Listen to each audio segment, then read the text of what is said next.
Welcome to the best gambling show on the internet. This is the home of the money pick. Make sure you hit the like button. Make sure you subscribe. Week 9. This will be the last week in this studio. If you call it a studio, I will have a new studio next week. Let's get to week 9. First game, we got the New York Jets at the Indianapolis Colts. Jets are plus 10.5, and I'm going Jets to cover, Colts to win. And this is going to be unpopular. The Jets plus 11 at home was unpopular against Cincinnati last week. But the mathematics always points towards this direction. But I want to say something about the Colts. They leave teams hanging around games. They should have won that Titans game easy. And I know the Titans are a big opposition up from the New York Jets. I'm not trying to say that the Titans are equal to the Jets by any means. But this is more about the Colts than it is the Jets. But you saw Mike White come in, battle, and end up winning that game. That has to add a little bit of flamboyance to the Jets, and they desperately need something. They desperately need some sort of creativity. I think they get it, and I think the Colts have another C-plus performance. Sure, it's enough to win, but I don't think it's enough to cover 10.5. Next game, we got the Houston Texans at the Miami Dolphins. We got the Texans plus 6.5. If Davis Mills starts, Dolphins winning the cover. And I know Davis Mills' stats have started to look better over the last 3 weeks, but that's because garbage time. That's because what do the Rams really care when they're facing Davis Mills, when they're already up 20? That's the analysis with Houston. I think Miami's playing better. I think they win in the cover. Tua's going to give 1 or 2 turnovers a game. It's just how it is, and Dolphins fans need to learn to live with it. But I like that the Dolphins defense is starting to play better.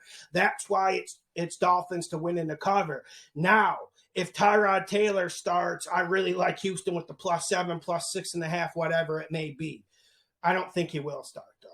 Next game, we got the Denver Broncos. Teddy at the Dallas Cowboys. The Broncos are plus 10.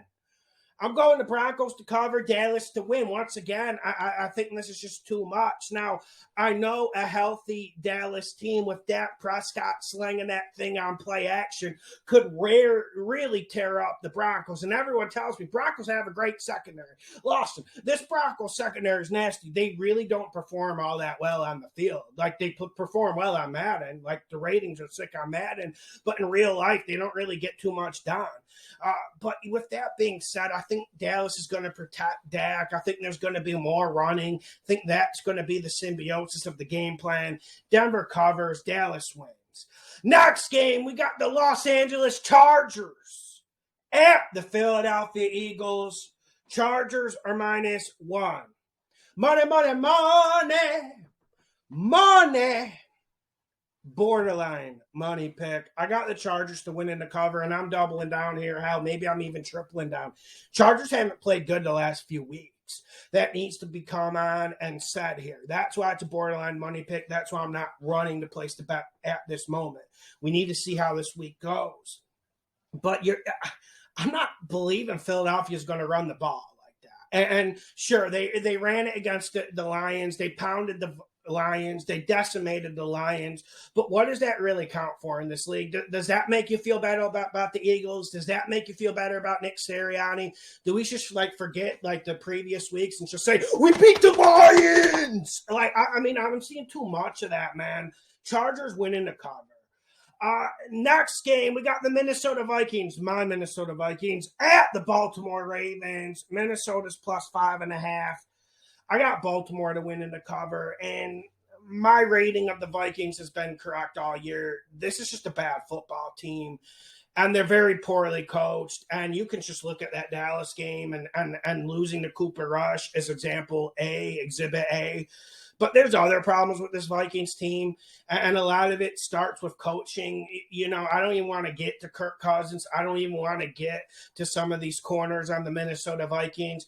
I don't think the Vikings are tough enough to win this game because, say what you will, Lamar Jackson's a goddamn warrior out there. And whenever you have a warrior leading your team, you always have a chance to win the game, i.e. Rodgers, i.e. Brady. Yes, they don't take a lot of hits, but they are warriors, and I just don't don't think the Vikings have. I don't think the Vikings have the gumption. I'm not even talking X's and O's right now. I think this is mental for the Vikings. And I don't think the Vikings, I don't feel comfortable with them against the run either. And you can certainly pass on them. So I think Baltimore will be able to put up over 200 yards rushing this game. Next game, we got the New England Patriots at the Carolina Panthers. New England is -4. I got Carolina to cover, New England to win.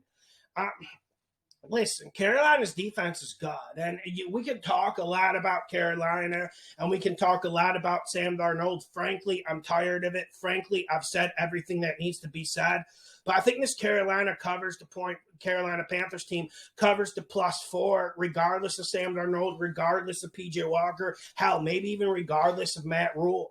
I just think this New England team, I'm not buying into it. You guys can buy into it. I still think they win the game, but Carolina covers. I'm not buying into the Patriots, but you guys can.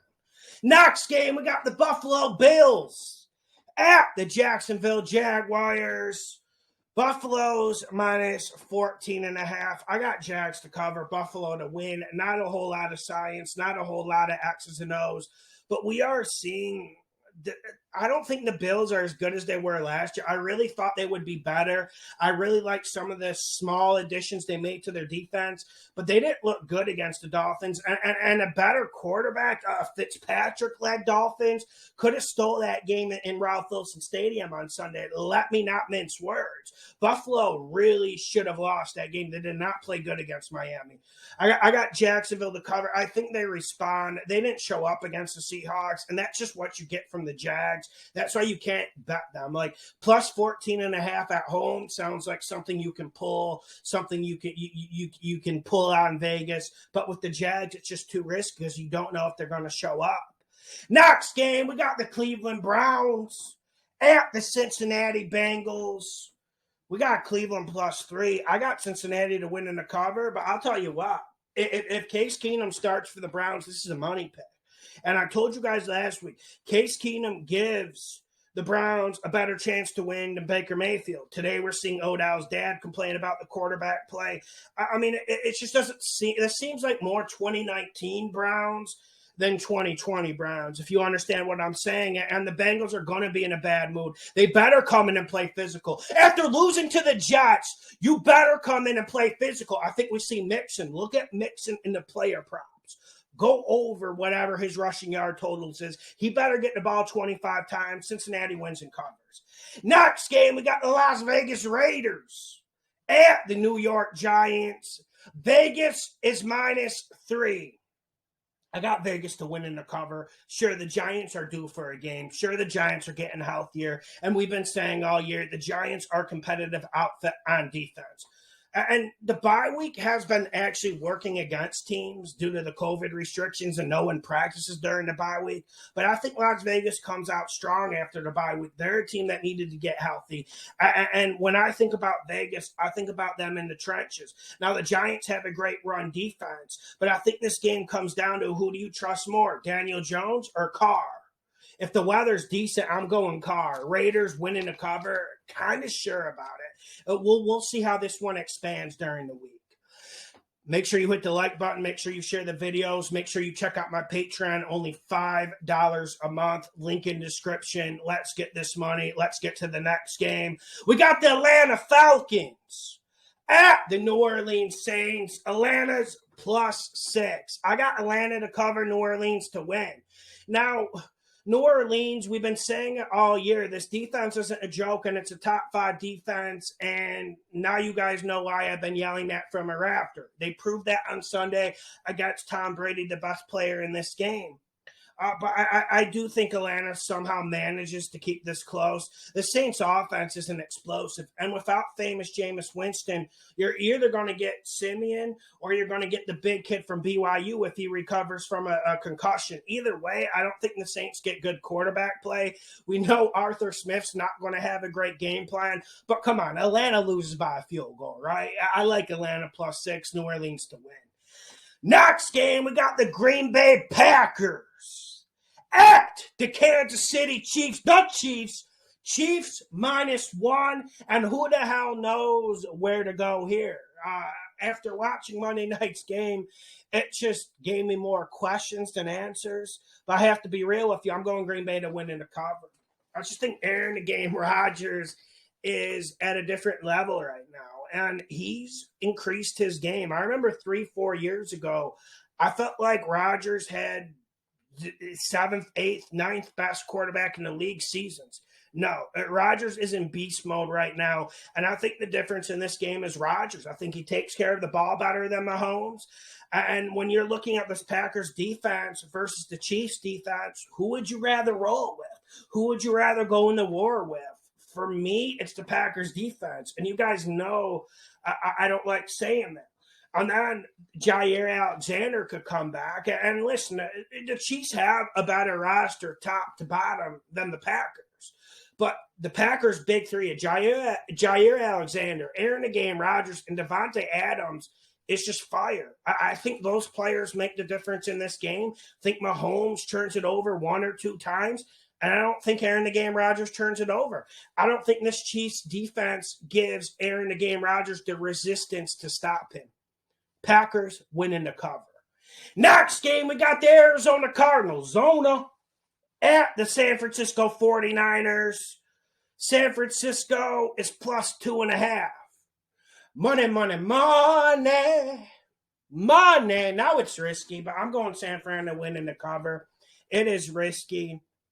But listen, Jimmy G played really well that second half against the Chicago Bears, but I'm not going to go crazy about it. And I'm not going to say that this 49ers team is back or that they're looking to get in the playoffs and do damage. I just don't think it's the 49ers year due to Garoppolo. But at least we saw some things. We saw the running game get going. I think 49ers run it better than Zona. And we're starting to see this Arizona offensive line get exposed a little bit. Because, listen, Cliff Kingsbury, he always gets away from the run game, and he loves throwing it. And a lot of the passes are quick passes, but a lot of Arizona's passes are down the field. Like Kyler's holding it in the pocket 5, 6, 7 seconds. You're going to take hits. You're going to get hurt in this league. And I think Kyler Murray's banged up. We saw what happened on that Thursday night game against the Packers. Yes, they get extra time to prepare, but I don't think it makes a damn bit of difference. I'm going with the more physical team. And if anyone has any questions about this, you should go back to when they played in Arizona. 49ers really should have won that. I think they get their due here with the upset. Next game, we got the Tennessee Titans at the Los Angeles Rams. We got the Titans plus 7.5. I got the Titans to cover, Rams to win. Now, without King Henry, we know it's not going to be the same Titans team, and there's a possibility of blowout here. I'm going to look straight into the camera, and yes, there is a possibility of blowout here. But the Rams haven't been facing the best competition, and I have watched Rams film the last 3 weeks. Like, the offense is starting to look good, but they're very vanilla. The running game, I don't think they're able to run it all that well against Tennessee. I think the Rams need to rip this ball. I think they need to rip it 35 to 40 times, but I think the Rams are going to be a little bit off. Look for Tennessee to cover the first half line. Look at that. I got Tennessee to cover the 7.5, Rams to win. Tennessee to cover just barely. Tennessee can make this a ball game, but it goes on to Tannehill. And Tannehill's extremely inconsistent. Some days he can be top 10. Some days he can be second string level. That's just how Tannehill is. He certainly has the weapons to exploit the Rams, though. Next game and last game of the weekend, we got the Chicago Bears. The Bears at the Pittsburgh Steelers. You guys were so right about Pittsburgh last week against Cleveland. I just want to give a shout out to my subscribers on that. We got Chicago plus 6.5. Money, money, money. Money. I like Chicago plus 6.5. Now it's risky because I don't think we're going to see Fields play like he did against San Fran. Fields looked really good against San Fran. Finally, I've been waiting to see that all year. But they also ran it good. And that's what you need to do against Pitt. You don't want to throw it against them a lot due to their secondary, due to Tomlin's mind. And did I mention TJ Watt? You don't want to throw it a lot. And the Steelers aren't easy to run it against. I'm not saying they are. They certainly aren't. The Steelers always have some of the best run fits in the league. year in, year out, dating back to Dick LeBeau. Okay? But I just think the Bears, this is going to be a close game. This is going to be a prodding game. This is a field goal game. I'm not seeing where Vegas is going with the plus 6.5. Can someone explain it to me on the comment section? Because I go through these games every week and I put my own handicap on it. Normally, it's very close to what Vegas says. But this game I had at 3.5. Vegas has it at 6.5. I have to pull the trigger. I have to load up, and I have to rein in the shotgun shells. That's just what has to happen here. And I don't like betting Chicago. And some of you say, Lawson, why do you always bet these bad teams? Well, most of the time it comes good. There's going to be weeks, you're going to get trapped. Like I got the chlamydia trap with Seattle last week. It happens to the best of us. But I don't think there's a trap with Chicago this game. I think Chicago comes to play. I think they're more focused. Although Matt Nagy's coming back, maybe they benefited from no Matt Nagy. And can we talk about this Pittsburgh offense? I know you guys, Najee Harris is really good, and you guys predicted that. But I don't like this offensive line. And everyone wants to focus on Big Ben, but it's more about this offensive line. And also, he doesn't have the dogs on the outside to eat. This Chicago defense is top 10. Whether you like it or not, this Chicago defense is top 10. I think they show up this game. I think they fight. I think this is an extremely physical game. Pittsburgh wins, but Chicago's not losing by more than 3.5. Hit the like button. Share the videos. This is the best gambling show on the internet. And I want to say thank you to all my Patreon subscribers. Appreciate you guys supporting this channel. Step by step by step by step. Left, right, left, right, left, right. Moving forward.